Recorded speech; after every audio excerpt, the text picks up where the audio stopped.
Today's episode is brought to you by Patreon. If you're interested in supporting the show, go to patreon.com/JoshuaRevelis and become a $2 backer today and get early access to the new episodes. I'll be leaving a link down in the description to the page, but for now, on to today's episode.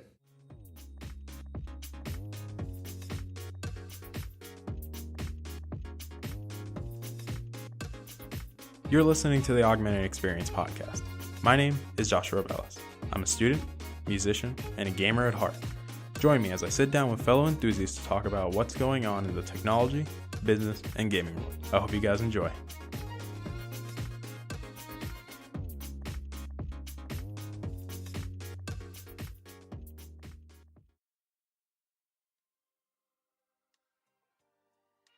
Alright everybody, welcome back to the show. My name is Joshua Revelis. I'm your host as usual.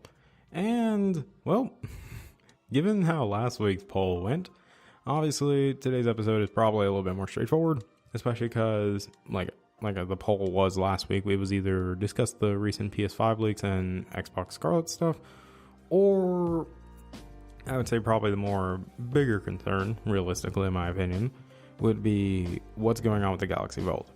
Now, this is I'd say it's an intriguing situation, even though, realistically, this is a really, really bad situation for Samsung, clearly. Especially because, well, they had to delay the launch of the Galaxy Fold.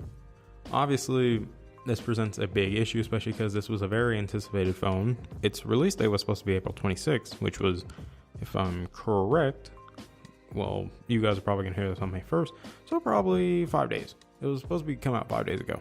However, due to some of the issues we're going to talk about specifically in today's episode, overall led to the delay of the phone. And it is concerning, but I'm not going to take this episode in more of a negative route. That's not even me trying to be a Samsung fanboy or anything like that. Clearly not. Which is, like, I realistically don't have any allegiance with them. I don't have any of their products. I don't have any of their sound bars. I don't have anything related to them. My phone's a Pixel. But I was one of the people that really is interested in the technology behind it. And I think that's what's kind of the most important thing, was Samsung did what nobody else was willing to do, which was innovate. This was obviously a new form factor.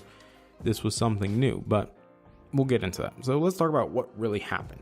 So mostly what happened, depending on when things happened specifically, it happened before the poll last week. So it was like 2 weeks ago when we started seeing YouTubers who got early review copies post pictures of the phone breaking on them. And this was after they had already posted their hands-on videos with them, already having them in possession, using them in real world. And then we started seeing videos about the phone breaking. Obviously, that's very concerning, especially because this is a $2,000 phone and it barely broke in less than 2 days. But at first, when the issues were happening, it mainly happened because of one of the protective coatings that was on the phone. So, based on what we saw in the videos, because I don't have one, nor would I pay the money to have one, that you can see there is a protective film over the phone. And, it's kind of weird because, like most phones, you usually think that's just a cheap screen protector they put on just to protect the glass. But it wasn't. It turns out it was actually a part of the phone, and some YouTubers thought it was a bright idea to peel it off, which, that's normal human nature. Most people do that. When they see that protective film, they just peel it off because it's a cheap screen protector. But as a result, it ended up breaking the phone. And, when I first saw the reports, I was like, well, this isn't really an issue with the phone itself. This is more of user error and people accidentally breaking the phone, or just did it just because lol. And then just to get easy headlines and easy attention, hey, the phone broke. I thought it was that at first, but then you started seeing reports of people saying that the phone just broke by itself. And I was like, that's weird.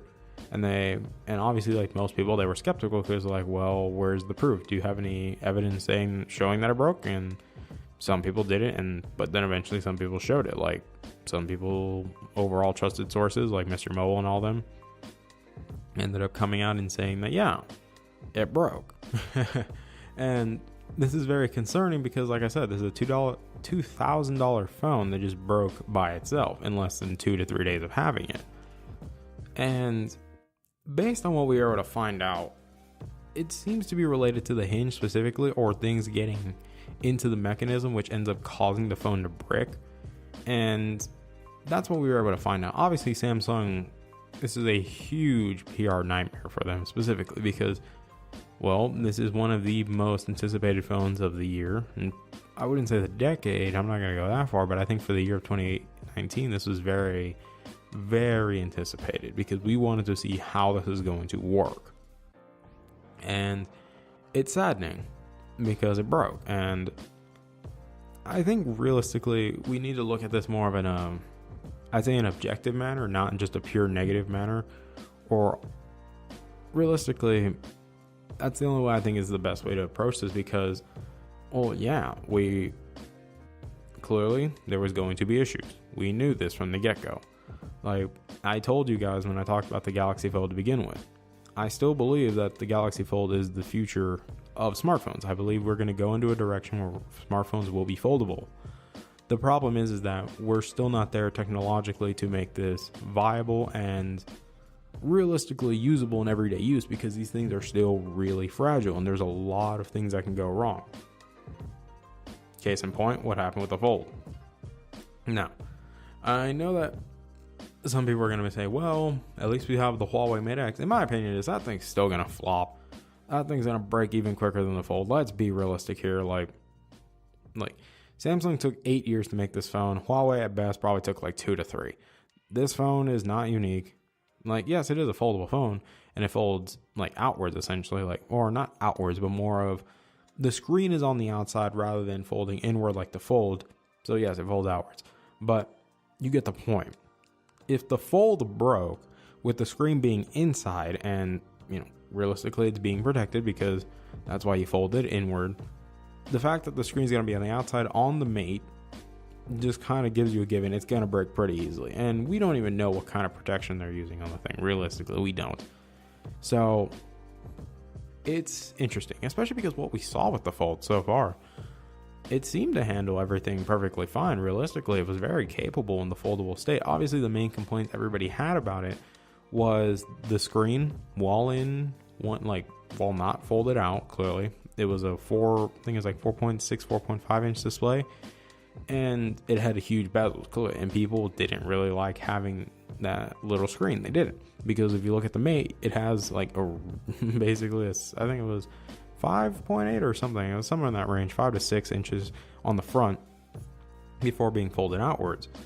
And obviously, yeah, a lot of people are like, well, like, how is Huawei able to do this, but Samsung wasn't? And I think it's because of the route Samsung went. I still, like I keep saying, I still believe the Fold is the future of smartphones, but we need to address what went wrong, essentially, because when we say things are going to be the future, that does not mean that the future is anytime soon. Realistically, it's not.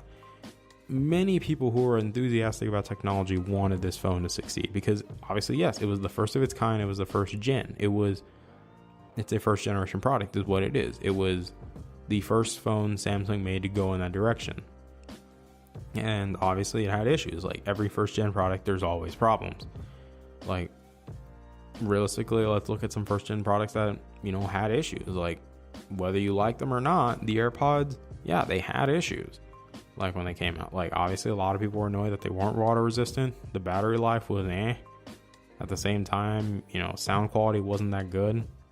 So what's another first gen product that really wasn't that well? I think you could argue the first Pixel, because there were some missteps that they took with it. Realistically, like its camera was leading class clearly when it came out, and the software obviously helped it a lot, but obviously its design was lacking. It didn't have water resistance. Like there was a lot of things that went wrong. And like I said, that's what a lot of people can say about first gen products is sometimes you either got a winner or you got a stinker. And sadly, Samsung, not a stinker. It just, there were some things that weren't working properly. And I think that's what sucks, because they had a real winner here. Like Samsung knew they weren't going to sell this phone to the masses. Like they knew they weren't going to make billions off this phone like they normally do with all their other phones. But they wanted to see how people reacted to this and see where the market is going realistically, because they want this phone to be the future realistically. Like, they want this idea of foldable technology to be the future. And I agree, because there's a lot of productivity that comes out of it. But clearly something went wrong. And whether that be the quality on it, or realistically I'd say the durability rather than quality, because it was very well put together, clearly. Obviously, it's build quality. Well, why do I keep saying build quality? I'm an idiot. Realistically, the durability is what the biggest concern is with these phones, because like I said, we're going in the direction of all glass phones, and the fact that you're basically sticking two phones together and then slapping them on a hinge. This is a very sketchy thing, especially because you can test folding the phone in a controlled environment 200,000 times, which is what they did, and expect it to work flawlessly. But like I said, that's a controlled environment. That's not including human interaction. Realistically, like, it's not including lint from pockets. It's not including like taking it to a pool. It's not including like things like these little things that people think that don't matter. Like your phone for example, your phone, when you have a screen protector, if you put it in your pocket, it's going to attract a lot of lint. It's going to attract a lot of basically dust, because the screen protector has like the adhesive on it, and that's going to attract dust essentially. Whether it be, let's say phone cases, clearly. Clear phone cases, yeah, they get a lot of smudges pretty easily. Or even dark colored ones, they get a lot of smudges as well. That's human interaction essentially. Like, not everything is invulnerable, clearly. Like, no piece of technology we have is clearly impervious to human interaction. Like, what happens when you interact with it? Like, things will go wrong. Like, that's just a given. You just have to anticipate, or at least to the best of your ability, realistically try to anticipate what could go wrong. And I think that's probably one of the shortcomings that happened with Samsung, was they probably didn't see that. And as bad as that really sounds, because trust me, it does sound bad, I wouldn't say it's that bad. Now, this is not me trying to downplay the criticisms that happens with this phone. Clearly, I will agree with many of the criticisms. I'm not gonna lie. Like, a lot of the criticisms revolving the phone was, yes, like, even though Samsung spent many years working on this, about 8 if I'm correct, there were still flaws. And I'm like, yeah, like, there's going to be flaws. Like, that's kind of obvious. Like, obviously people didn't like the little notch in the front, which I agree. I don't think that the notch, when folded out, should be there. I think they should have either just not had cameras while it was folded inward, or realistically just keep them on the outside. But oh well. Like, that's what people got pissed about. And in my opinion, it's interesting overall, because we are currently in a day and age where expectations for smartphones are really high. Now, what do I mean by that? So, what I mean, when we look at how we evaluate smartphones nowadays, it is a much different thing than it was, say, 10 plus years ago at least. Many things have changed since then. Smartphones have become increasingly more viable. Well, I wouldn't say viable, but more active in human life. And at the same time, they've gotten so advanced that it's ridiculous on how nitpicky you have to be to try to compare them. Like, it is absurd to the degree we have gone when it comes to how good smartphones are. That's why when you see things like the Fold, you see something new, you see something fresh, you see something that's not normal. You see something that's not like everything else. And I think that's what set the bar really high for the Fold. But the problem is people, you can be really excited for the technology, but your expectations have to be reeled in line, because you have to realize, well, this is a first gen product. There's going to be mistakes. And obviously it's not going to be the same thing as if, say, let's just use an example like the recent issue that happened with the Samsung 5G in South Korea, where reportedly it caught on fire. Obviously, that report has been debunked because we found out what happened, really. Basically, someone had tampered with the phone, had dropped it, and had physically damaged it so that it would catch on fire. So that would be an example of expectations being, or not really expectations, but in the sense of, I think the best way to put it is probably divergent, or it's not going to be the same effect, essentially, is what I'm trying to get at. Is the expectation for the Samsung 5G phone isn't as big as the expectations that were towards the Fold, realistically. Like, the 5G, well, the S10 5G is definitely going to be an incredible phone, no doubt. It is definitely going to be a heavy hitter in the smartphone market, especially because it'll be Samsung's first 5G phone officially. But it still doesn't compare to what the Fold was, offering, essentially, especially now that the Fold has been delayed indefinitely. So we don't know when it will come out. We don't know when Samsung will release it or if they'll cancel it, which I really hope they don't cancel it, because that would suck if they cancel it. Because, like I said, this is something we have never seen before. This was a totally new form factor that was being experimented with, a new design, a new way to think about how you use your phone, essentially. And it's interesting because we got to the point where smartphones are basically trying to be tablets, even though tablets have gotten really good. But obviously in tablet space, there's really only one competitor, and that's the iPad. Realistically, the iPad is the best tablet. So when an Android phone tries to become a foldable, basically a phone and a tablet, you run into an issue because now it's trying to compete with the iPhone, or specifically the iPad, but you can also compete with the iPhone because realistically it's a phone and a tablet, so comparing it with a phone and an actual standalone tablet realistically makes sense because you're getting two for the price of one, essentially. So where do we go from here? To be honest, guys, I don't know. And this isn't the first time that I publicly admit I don't know. Like, I've done this multiple times with many people when it comes to topics they come to talk to me about. But I just don't know where this is going to go, guys, to be honest. Like, the Galaxy Fold, in my opinion, is the stepping stone we needed to go in this direction of foldable phones. Realistically, we needed it. But, there was issues. And I really, really hope these issues don't leave a sour taste in people's mouth regarding foldable phones, because this is something new. And based on what we're seeing, like, a lot of people really enjoyed it.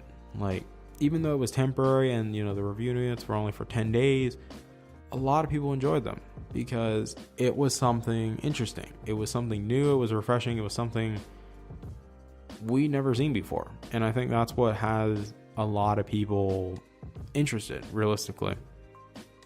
And obviously I was interested because I did a whole episode on it. But I don't know, guys. Like, realistically, I don't think Samsung's going to fix this phone in less than a month or things like that. Like, I feel like they'll probably add some things, add something to the hinge at least so that stuff can't get in it, or, put a warning label on the protective layer that's on the front. Because the rumor was that, well, not a rumor, but there was a picture from a T-Mobile employee that had posted showing that there was actually a label on the T-Mobile variant that had, like, please do not remove this layer. It is important to the phone and it may damage the phone. And other people didn't get that. Only T-Mobile seems to have it on there. So I'm assuming Samsung's probably going to go back and, put that on there and show people, hey, don't remove this layer because it will damage the screen and you'll probably brick the phone. But the main thing is the hinge, because, like I said, you can have something in a lab and test it like 200,000 times or even a million times if you're crazy enough. You can have a robot test it. But that does not mean that it's accounting for human interaction, because when you put something in the hands of a human, you do not know what they're going to do with it. You can't predict how it's going to react to many things. You can't predict how it's going to react to lint in pockets. You're not going to predict how it's going to react to, well, water is a degree, but that really just depends on how you view it, essentially. Because, if your phone's waterproof, then yeah, essentially, then you have to worry about water that much. But if it isn't, then you're pretty much shit out of luck. But you get the point, essentially.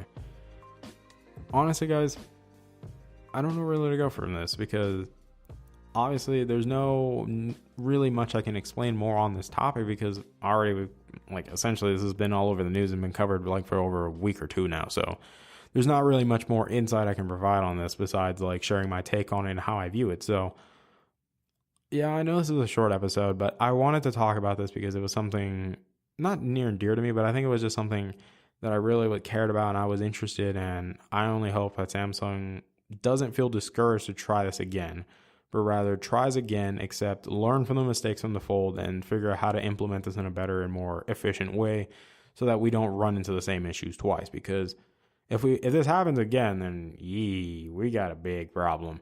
But anyways, guys, I'm going to leave you guys with that. I love you guys to death. Have yourselves a wonderful week. And obviously, like I said, I'm not going to post anything about Endgame on my social medias because there's probably some of you that haven't seen it. So you're not going to hear a peep from me. So probably the best you'll see is me go watch the movie again tonight. But anyways, I hope you guys enjoy. Love you guys to death. Have a wonderful week, guys. Bye.